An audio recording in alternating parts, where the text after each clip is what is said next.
കവിയും സാമൂഹ്യ പ്രവർത്തനവുമായ ശ്രീ ചെമ്മനം ചാക്കോയാണ് ഇന്ന് സെൽഫിയിൽ നമ്മോടൊപ്പം ചേരുന്നത്.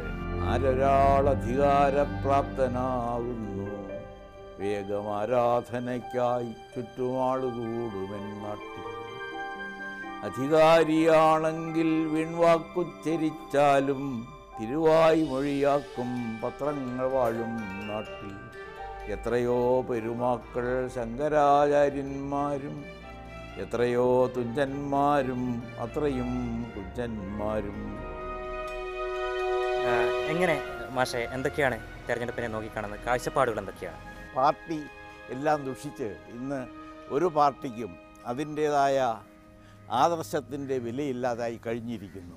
അപ്പോൾ അതിൽ നിന്ന് ഒഴിവാക്കിക്കൊണ്ടുള്ള ഒരു തിരഞ്ഞെടുപ്പ് എന്നുള്ള മട്ടിലാണ് ഞാൻ ചിന്തിക്കുന്നത്. ഇതുവരെ കഴിഞ്ഞ ഭരണത്തിൽ മാഷ് സംതൃപ്തനാണോ? ഭരണപരമായ കാര്യങ്ങളെക്കുറിച്ച് വളരെ ശ്രദ്ധിച്ച് അതിൽ ഇടങ്കോലുകൾ ഇടാനോ അഭിപ്രായം പറയാനോ പോയിട്ടില്ല. നേരെ മറിച്ച് സാംസ്കാരിക കേന്ദ്രമുണ്ട് ഇപ്പോൾ, തൃക്കാക്കര സാംസ്കാരിക കേന്ദ്രം. അത് ഇവിടുത്തെ ഒരു സ്വാധീന ശക്തി തന്നെയാണ്.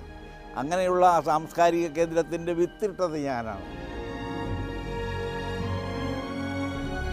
അവസാനമായിട്ട് മാഷ് വോട്ട് ചെയ്യുമല്ലോ, ഞാൻ വോട്ട് ചെയ്യും. എങ്ങനെയാണ് അതിൻ്റെ തെരഞ്ഞെടുപ്പ്? എങ്ങനെയാണ്? സ്ഥാനാർത്ഥികളെ നോക്കിയിട്ടാണോ? എങ്ങനെയാണ്?